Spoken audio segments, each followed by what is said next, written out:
Hi friends, ఎలా ఉన్నారు? ఒక కుక్కర్ తీసుకొని దాంట్లోకి నూనె వేసుకొని ఈరోజు టమాటాలు పుల్ల కూడా చేసుకుందాము. కరివేపాకు వేసుకున్నాము, జీలకర్ర, ఆవాలు, ఎర్రగడ్డలు, పచ్చిమిరపకాయలు, టమాటాలు, కొన్ని ఒట్టిమిరపకాయలు, తెల్లవాయలు కూడా వేసుకొని మెంతులు కొన్ని వేసుకోవాలా. మెంతులు మీ ఇష్టము, మీకు ఇష్టం ఉంటే వేసుకోవచ్చు, లేకుంటే లేదు. నేనైతే చాలా బాగున్నాను ఫ్రెండ్స్. మీరు ఎలా ఉన్నారో కామెంట్ చేయండి, లైక్ చేసి సబ్స్క్రైబ్ చేసుకోండి ఫ్రెండ్స్. వంకాయలు కూడా వేసుకొని బాగా వేయించుకోవాలా. ఈ పుల్లగూర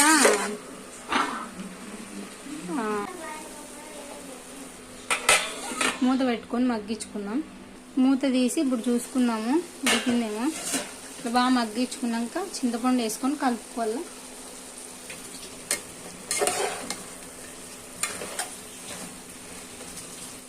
ఒక గ్లాస్ నీళ్ళు పోసుకొని 2 స్పూన్లు ఉప్పు వేసుకొని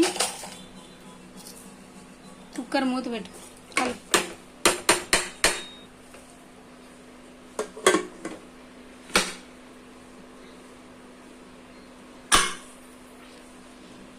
రెండు విజిల్లు పెట్టుకుందాం.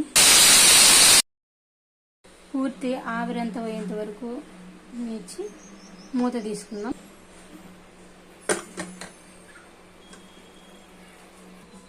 ఉప్పు గిత్తితో మెదుపుకుందాం. ఇప్పుడు పుల్లగూర ఇంకో రకం కూడా చేసుకోవచ్చు. ఉడకబెట్టిన ఇంకా శనగిత్తనాలు మిక్సీ కాడించుకొని ఆ ఉడకబెట్టిన దాంట్లోకి వేసుకొని మెదుపుకుంటే బాగుంటుంది. అది తర్వాత వేసుకుంటే మా సైడ్ అయితే అట్లే చేస్తారు. ఇప్పుడు దీన్ని రాముకున్నాము. ఇది ముద్దలేకి, చపాతీలేకి, అన్నంలేకి అయినా బాగుంటుంది. మీరు కూడా ట్రై చేయండి.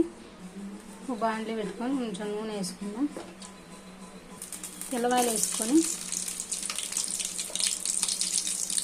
ఎర్రగడ్డలు వేసుకోవాలి, జీలకర్ర, ఆవాలు, ఒట్టిమిరపకాయలు, కరివేపాకు. చిటపట్లాడగానే కొంచెం దూరం ఉండి కరివేపాకు వేసుకోండి.